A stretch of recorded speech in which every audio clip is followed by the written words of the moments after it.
"How long have you been intimate with him?" I asked, as the chaos swirled around us. Margot stared at me, as tense and on edge as a cat meeting another cat in an alleyway. Her eyes darted here, there, and everywhere. "Why did you hit that man?" she shouted. She needed to be heard over the noise of people excitedly swirling around to take a look at the man on the floor, and me, the guy who put him there. "Because he told me he was intimate with you. I didn't feel the need to let him get away with it." "But he never said a word to you." I sighed. It seemed we were going to have to go all around the houses to get to the truth on this. I took her arm and drew her out onto the balcony. The view out over the city was good, but my attention was elsewhere. "Johnny, what's this all about? You just stood up and hit Frederick for no reason." Damn it. Why won't she allow me a level of intellect that understands signals and not just words? It wasn't for no reason. I'm not some psycho who goes around hitting strangers for no reason whatsoever. I told you. It was for being intimate with you, my less than faithful wife. She turned the tap on, blubbering through the tears. "How can you say that? How dare you? I have never—" I cut her off. "Yes, you have, and lying to me now isn't going to make anything easier, so why don't we just let it all out and hopefully feel better about this storm you've dragged me into?" "Why would you say that? I've always been completely honest and true." "Stop it," I shouted. "I've known you've been stepping out on me for weeks now. I just didn't know the who of it until tonight, until that told me. But he never said a word." "He didn't, but he still said it just as clear as day." "I don't understand," she wailed. "I was going to have to wait around anyway until the emergency services turned up. Police, ambulance, and maybe even the fire brigade or even the army. It all depended on who had been called, so we might as well get through it." I told her to wait there, putting enough sternness into my voice that I knew she would comply, and went to get us drinks from our table and that lovely little cigar case that had the cutter and lighter built in from the suit jacket I'd hung on the back of my chair. I loved that case just as much as I loved its contents, had done ever since Margot had given it to me for my birthday the previous year. When she had been promoted to department manager shortly after that, I had bought her a lovely sapphire and emerald pendant. We liked giving each other things we had extensively and exhaustively searched out. When I returned, she had sunk into one of the metal wire chairs that dotted the hotel balcony, which ran alongside the conference room her company had booked for the evening's award ceremonies. As I pulled up another of those monstrosities and sat down beside her, she tried to get started. "Johnny, I raised a finger at her, signaling her to wait. Then I drew out a cigar, clipped it, and lit it. When it was glowing nicely, I turned to her. "You've been messing around on me for the past 3 weeks, maybe more, probably more. You thought you were hiding it, but you weren't. It was your stories that gave you away." She looked incredulous. "What do you mean, my stories? What are you talking about?" I gave a ruefully bitter laugh. "The stories you and your women friends tell when we all get together." We were still quite young, had been married 6 years with Bethy, our daughter, and had a lot of friends who were very much like us. Yuppies, I suppose, is the best word, although I don't like thinking I am one. So every weekend, we would all hang out at one or other of our homes, or head to the lake or park for a barbecue and drinks. And in the natural course of things that always seems to happen at these get-togethers, the men would slowly congregate together in one group and the women in another, and each would regale the others in the group with stories about their partners. The men would basically bring each other up to date on what was going on in their lives, conversations they'd had with their wives, decisions made, plans put together for future vacations, or places they'd discovered that their children might like. Then the conversation would swing away to business, politics, and, of course, sport, with little byways into remembering when, trying to make each story more interesting or funny than the previous speaker. We all had pretty good senses of humor, and blasts of laughter would foghorn from the men's group at regular intervals. and the women would do the same, except their conversations seemed set at a much more basic level than ours. There were no fixed rules or even conscious decisions about when and how the groups would form, and people would split away to chat with people in the other group all the time, reminding a partner of something they had just thought of, telling a tidbit of gossip just heard that was too good to wait until the trip home, or just for a hug and a squeeze of a hand. It's just how people are when they get together. The thing is, I'd hung out near the women's group often enough that I knew the topics of conversation would usually be about husbands, children, homes, or something newly purchased. Hell, that was what the men covered as well, among other things. But the tone was very different. The women in our circle of friends would start off casually gossiping about what was going on in their lives, which would gradually morph into what their husbands were doing, and then change further into what their husbands were doing wrong. When it came to things they did wrong, husbands were the preferred topic, even beating out how horrendous their children's moods, untidiness, and eating habits were as the greatest source of merriment. It would start lightly, with a little emphasis here and there when describing something a husband had done, causing much hilarity amongst them. Then it would quickly become a competition to one-up each other about how awful their husbands were and how badly they screwed things up. Each story would be interrupted by screeches of laughter at a mean comment that one of them would chip in, and the mood would seem to get even nastier as each new raconteur took up a tale. Thank God for children, as it was usually they who would interrupt the group's toxic conversation, kids complaining about each other, crying over a fall or scrape, or whining for something to put in their mouths. Hey, I'm not moaning about the kids, they were just doing what all kids do. I know now that this is not an unusual state of affairs when women get together. Hell, even I think that quite a few husbands are absolute jerks who don't deserve the wife they have. So the conversations are a way of lowering tension in the women and allowing them to vent in a passive-aggressive way which they can blow off as just having a laugh. But the first time I heard it ramp up, the way it always does, took me completely by surprise. I was in the kitchen checking the marinade on the steak and chops and could hear the women chatting in the lounge. There was a burst of laughter that brought a smile to my face, and I began to consciously listen in. May was having a go at Dom, who, according to her, always tries to score some three-pointer by throwing his socks at the laundry basket from his side of the bed. He even tries to do trick shots by making them spin in the air. Idiot stuff like that. Like there's some crowd watching and cheering him on. Hey, at least he tries for the basket, moaned Annie. Greg just drops them on the floor, as if the act of taking them off makes them non-existent. They exist when I have to pick them up to do the laundry, that's for sure. I don't even mind that, interrupted Freddie. What I object to is the skid marks, and the fact that Vern always manages to turn his boxers inside out when he takes them off, and I have to turn them right side out again to wash. I don't even want to look at that, and I still have to turn them right side out. With my hands. Can you believe it? I couldn't help having a silent snigger at the hapless Vern and his careless toilet habits. He always tried to come across as the macho man, and now, Georgina chipped in. Pete balls his undies up if they have skid marks in them and then tucks them into his socks, so I have to pull them out again to wash. They are the undies with minions on them? Asked Reggie. Oh, now he has more. New ones with the Avengers on, Georgina came back. Iron Man? Sniggered Freddie. Actually, I think it's a male version of Elastigirl, Georgina said, straight-faced. The laughter from the whole group was almost deafening. Wow, she just dumped Pete into the garbage disposal of female opinion with that remark, and they just got worse and worse as the conversation went on. Everything from Pete's apparently limp noodle to Stan's flirting with women and Dom's fat belly, which by all accounts needed a corset, or even more appropriately, a bustier, were torn apart for their amusement.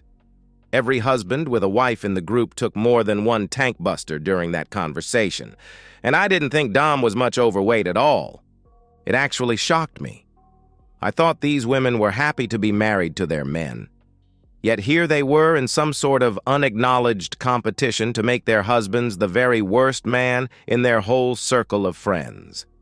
Sure, there was lots of laughter going on, but it seemed at the very least to be disloyal, and at worst, outright sneering derision. How could they stand going home with their spouse thinking the way they did, even if they didn't mean it? Damn, at a minimum, it was cruel. There was no respect apparent. Luckily for me, Margot didn't take part in these discussions. She would dip into it when passing by, but would wave and smile when encouraged to sit in with them. Until 3 weeks ago. We were at Klaus and Ingrid's house, and as I was passing the lounge window, I saw Margot sitting in the group, wine in hand and laughing hard, both puzzled and curious.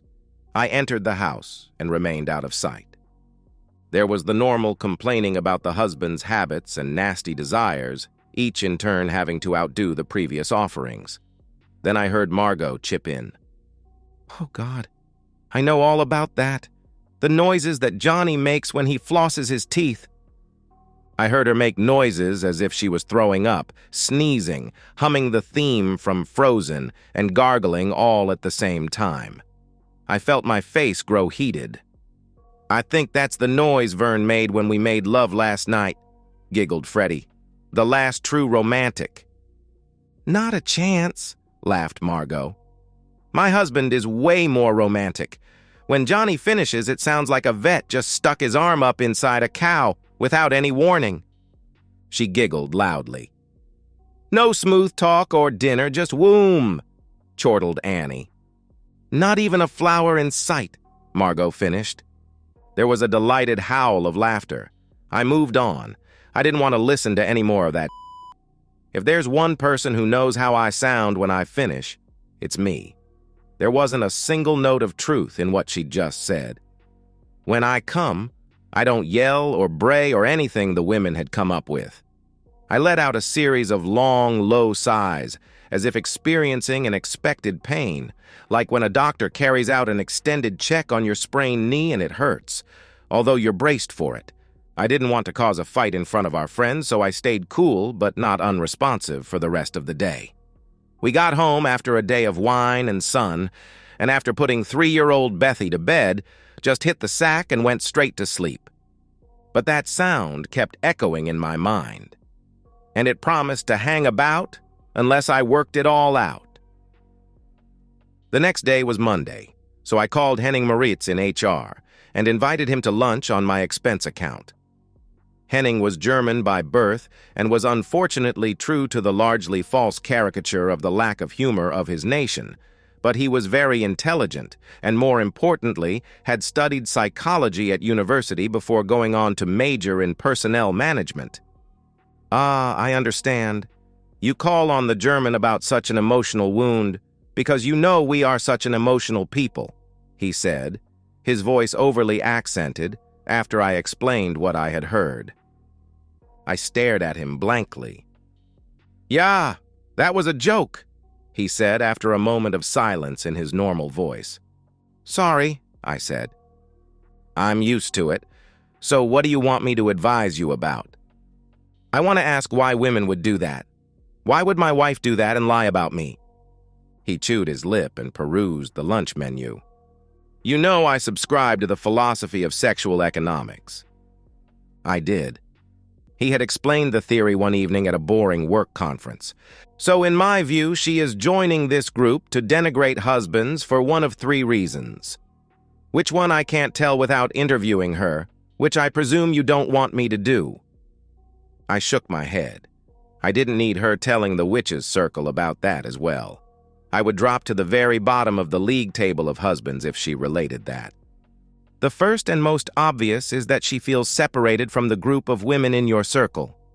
She feels she needs to reconnect and is willing to throw your reputation to the wolves in order to do that." I nodded. I had already thought about that, but taking into account that we had been having these get-togethers with our group for years, I couldn't see why she would suddenly have that need. "Secondly, you may have wounded her with something you have or haven't done, and this is a passive-aggressive way of getting even with you." I nodded. What man ever knew what women got pissed off about? Until she finally, sometimes after years, revealed the truth about some horrendous crime you had committed. I decided to think about that further and examine my memory about anniversaries, casual remarks I may have made, or worst of all, any frantically vital appointment such as a lunch she had vaguely indicated she might want that I had forgotten to turn up for. Thirdly, she may be trying to lower your position in the group in order to raise herself up and achieve sympathy and support for something she plans to do. She wants to get people on her side against me? I asked. He shrugged. It wouldn't be the first time, would it? It happens within families all the time, especially between siblings. You know, that is also part of the sexual economic theory, the advancing of oneself at the expense of the other in order to gain resources or genetic material, depending on the sex of the protagonist of this action. In fact, he waffled on and on as we ate, and I remembered all too clearly why I didn't have lunch with him very often, but he had given me plenty to think about. "Who's hosting the get-together this weekend?" I asked later in the week, carefully casual. I couldn't bear the fallout if she knew my thoughts. I loved her and didn't want to face a month or more of silent accusation if she thought I was falsely accusing her of something. "Annie and Greg," she said. "That'll be nice. You seem to enjoy getting together with the girls." "I do. They're a nice bunch," she agreed. "You seem closer than you have been for a while." "Yes. I don't know why it's taken me so long to relax into their company." I thought about that. Could it be because they seem to be awful human beings, with no loyalty, respect, or high opinion for anyone? How could anyone relax in their company? After my wake-up call about the girls, I had taken to listening to their group conversations, and if one of them was absent, they would be ripped to pieces by the rest like a wounded and bleeding fish in the center of a shiver of sharks in a feeding frenzy. Henning had explained that as well. Women do gossip more than men, and as they mostly eschew violence, this is one of the main weapons in their arsenal. Men are hunters by nature, while women are gatherers. Nuts, seeds, and berries are good, but nowhere near as rich in nutrition as meat. So they are programmed to want the resources that men are traditionally better at bringing home. In return, they can offer intimacy and exclusivity, something that usually has no value when offered by men. A woman has to advertise herself to men, hence the makeup and clothes and all that, in order to compete with other attractive women. The other way to compete is through gossip, which is basically talking about another woman and the value of her sexual ability or exclusivity while raising those values in herself at the same time. So, a woman hinting that another woman is a genetic weapon. Of course. Why don't they just come out and accuse each other of being that? I asked. 1. Because that would devalue the denigration. It's a potent weapon and has to be used sparingly. And 2, because first-hand knowledge would place her squarely alongside the in order to gain the knowledge, and that would lower the value of her own promise of exclusivity, and lowering that even a little could cause her a lot of damage in the genetic stakes. So gossiping is the answer? Geez, that's messed up. It's the way our monkey brains have been programmed, he said with a smile. But if they know they are all calling each other even just to each other, why don't they call each other out on it? Studies have shown that most women believe that their friends would defend them against such talk. Almost every woman interviewed maintained that she would defend her friends and firmly believed she did not spread any such gossip onwards. And yet, if that was true, there would be no gossip a go around. So I wouldn't take that denial at face value. He paused to think. Economically, perhaps it's to maintain the price of being exclusive. If a woman does sleep around, it increases the flow of intimacy into the market, which, like any other commodity, lowers the price. If they all did it, then the cost to a man of having intimacy would be almost nothing. He wouldn't have to spend much in the way of resources to get laid. However, if the value of that woman's sexual ability is lowered and the promise of exclusivity is questioned, then that maintains the price for those women who are regarded as virtuous and yet good in bed for one man. He took a drink. Good wine. I muttered something, wishing I'd never asked him about all this.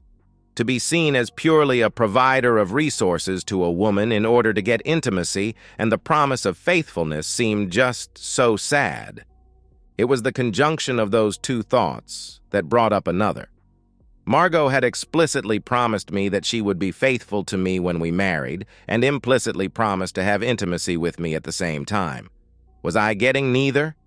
I certainly wasn't getting as much intimacy as I was promised, that was for sure. Once a week, maybe. It was once a month more often than I would like to remember. And if that new little nagging voice in the back of my head was right, then I wasn't getting any exclusivity either. In fact, it was more likely that someone else was getting that. So I watched. I wasn't going to fly off the handle. I had no idea if I was right. And if I wasn't, then bringing it up might actually cause something to happen out of anger, more than diffuse the situation. I loved my wife, but I wasn't blind to the fact that sometimes she was more than happy to cut off her nose to spite her face. So for almost 4 weeks I observed her. I didn't see much that was interesting apart from the fact that she was getting her girls on side each weekend with more and more cutting remarks. Then came the awards evening. I looked over all her fellow workers, wondering if there was a sexual aspect seething unseen beneath the surface. Logically, it was the right place to look. She went to work at 8 in the morning, got home at 6. She didn't travel, and there were no girls' nights except on her birthday, when she and a bunch of her girlfriends would head off to a show and a dinner at a fine restaurant. They would stay overnight in shared rooms, but by checking over her Facebook page and looking at the timestamps on all the pics stored in her phone, any lover would have to rush in, be intimate with her, and be cleaned up and gone within 10 minutes. So it wasn't impossible, but it wasn't likely. So where were the men that may have come into her life and inside her? At work? Where else? For some reason, perhaps because I was looking for a cheating so intently, or maybe because of the stupid Zapata mustache that he wore that was 50 years out of date, I picked up on him straight away. Glad-handing and joking with people, he worked his way towards our table. When he reached us, he greeted other people before saying hi to Margot. Their eyes locked and they gave each other a slight smile. Then he smiled at me, and the corner of his mouth crept up just slightly into a sneer.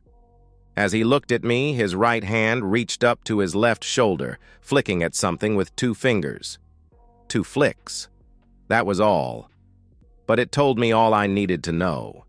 He was letting me know that I was just a bug in his life, something that he could brush away with contempt. I stood up, leaned over, and punched the left side of his face as hard as I possibly could. I'm no fighter, and I don't have the arms of a Superman, but it was a good punch. He went down hard, and that's when the hysteria started, people getting all excited because something different had happened in their lives, and it hadn't happened to them. So they could enjoy it all guilt-free, which made them all run around making way too much noise. Margot had thought she was getting away scot-free with having an affair, and it had turned on its head in exactly the wrong place at the wrong time. The upper echelons of her company was mostly female, following the growing trend. But despite their earnings, they still could only offer intimacy and exclusivity to the men in their lives, when they had one. So having one cheater exposed so openly made them all afraid that their men might care to re-examine that half of what they offered to a partner. She wasn't going to be flavor of the month for a long time. Those stories you started sharing with your girl buddies, you know, the ones where you get to lie about all the bad habits I have and how your life is while I'm still around. Those are what told me. The sheer disrespect you managed to come up with is actually quite mind-boggling. The sheer inventiveness of those lies makes me think you should become a fantasy author. Was that to get the girls on your side when you left me? She shook her head, and then nodded. Yes, she whispered. So you were going to leave me, I stated.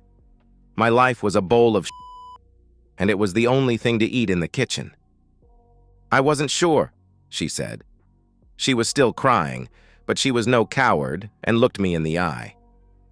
I was afraid. I frowned. Of me? Are you serious? You thought I would harm you? She shook her head vigorously. I felt a tear drop land on the back of my hand and had to fight the urge to wipe it off at all costs. The cold liquid felt like frozen betrayal. No, I never thought that. You would never hurt me. I was afraid of being alone. So you did the one thing that would ensure it. That doesn't make sense. Besides, you had Mr. 70 Mustache to keep you from being lonely. You were preparing yourself to transit from me to him in real comfort. She dabbed at her eyes with a tissue. No, it wasn't like that. I knew he wasn't a keeper after the first time. It took a long time before I could commit to that first time, and afterward, well, the deed had been done. I had become a cheater, what I had always despised. So what did it matter if I kept doing it, even with someone I didn't even like much? I just wanted to get out of being married. I was so tired of having to take 3 people into consideration whenever I wanted to do something. I could never do anything spontaneously anymore. You managed to spontaneously end our marriage, I said, carefully showing no expression. Who was this woman, and what had she done with the gentle, loving girl I had married? Yay for me, she said sadly. Of course, what you could have done is say, Johnny, you're a piss-poor husband, and I don't want to be married to you any longer. I've been to a lawyer, and in 6 months I'll be free to be intimate with Mexican Mustache whenever I want. You could have done that. You didn't have to cheat on me. I told you I was afraid. I wanted to get out, but I was afraid of being alone. Well done, Margot. You don't want me and you don't want him. So you just signed up for immersion therapy. Now you can get over your fears by living it. It will be expensive, but worth it, I suppose. You earn more than me, and you know I'll look after Bethy way better than you anyway. So your spousal support and child payments won't be cheap, but hey, at least you get what you want. She pressed her lips together and nodded. And so our marriage ended on that note, while the little voices in my head were shouting that they had to know more. More details. More about who and why and how, when and how many times, and was his Johnson that much bigger? In the end, the voices simply chorused that the woman had cheated. There should at least be more punishment. I had an idea. One demand I will make. You go to our friends and you tell them that everything you said about me was bullshit and you were lying to make yourself some sort of martyr when you moved out, okay? I can do that, she sighed. You lied about me, and the sheer scale of the disrespect was eye-watering. Yes, it was. I'm so sorry about that. I felt trapped in a situation I had caused and couldn't see a clear way out. You heard it all? I nodded grimly. She put her hand on mine for a moment. I am sorry about that. You didn't deserve it, and I did make it all up. You were a good husband. Just not for me. I sighed. Everything was happening so quickly. I didn't have any control at all. I was in a speeding car with no brakes, and the steering wheel had come off in my hands. I had no experience of how to handle this. It's not every day that you go to a party married and still be at that party when you're suddenly single with a little girl to care for on your own. Not many how-to books cover that topic. You know those are going to slag you off every which way for years to come. I know. I guess I deserve it. You were right. I should have divorced you first. You thought of where you're going to go? I asked. I was going to find somewhere soon, but... Her hands waved loosely at the hubbub that was still going on inside. I guessed that she would be facing some very tough questions from senior management. I wondered if she'd still be employed. I guess it depended on what level of position Monsieur Mustache Bandit held. Jesus, Margot, how did you let it all get to this? What happened to the girl I married? She was smart and knew exactly what she wanted, as well as being beautiful and kind, loyal and in love with me. Where did she go? She actually thought about that for a while. I guess she became a manager and took that to heart to replace the things she was throwing away.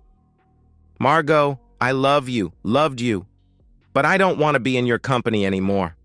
I'm going to wait outside and see if the police turn up. If they take me in, please bail me out in the morning. You owe me that much. Okay, Johnny. She did bail me out, and that was the last time I saw my wife. When I did see her, the divorce was final. She was no longer my wife. She was someone else's problem now. I had a wife. I had had a woman I loved with all my heart. A woman I had promised myself to and looked forward to growing old with. She had discovered she didn't love me anymore and cheated so that she didn't have to face me until the very end. That's how I saw it. She did the crime and I paid for it. I faced loneliness and heartbreak, the gradual recovery from that and the more than hesitant search for someone to take her place, mistrusting all women from here on. It wasn't going to be easy, especially with a demanding 3-year-old golden-haired enchantress to take care of. Margot had damaged me badly, but I wasn't down and out for the count. I thought about Henning and his sexual economics. I wondered whether being known as a cheating woman would lower her price overmuch. After all, any guy would have to wonder about her offer of good intimacy and exclusivity, as long as they knew about it. And they would. I'd very quietly make sure of that. And so, we've reached the end of today's story. Was it what you expected, or did it take a twist you didn't see coming? I'm curious to hear your thoughts. Share them in the comments below, and let's get a conversation going. If this story kept you hooked, make sure to hit that like button. And if you're new here or just haven't subscribed yet, now's the perfect time to join our community.